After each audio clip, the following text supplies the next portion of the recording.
মানুষ ইবাদত ও নামাজমুখী হলে সমাজে অপরাধ প্রবণতা হ্রাস পায় বলে মন্তব্য করেছেন অন্তর্বর্তী সরকারের ধর্ম বিষয়ক মন্ত্রণালয়ের উপদেষ্টা ডক্টর আফম খালিদ হোসেন। বলেন, ধর্মীয় অনুশাসন, নৈতিকতা ও সামাজিক মূল্যবোধ সৃষ্টিতে যেমন এই মসজিদ অগ্রণী ভূমিকা পালন করবে, তেমনি এই সহাবস্থান আরও ত্বরান্বিত হবে।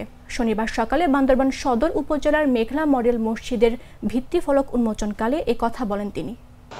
ইসলামী সমাজের উন্নয়ন, নৈতিকতার বিকাশ, মূল্যবোধ প্রতিষ্ঠার ক্ষেত্রে এই মসজিদগুলো ইতিবাচক ভূমিকা রাখবে।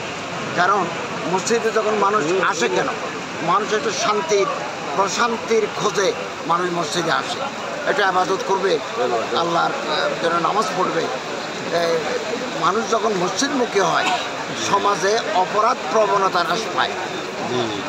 এটা পবিত্র কোরআন শরীফেও আছে, নামাজ মানুষকে অশ্লীলতা ও গর্হিত কাজ থেকে রক্ষা করে।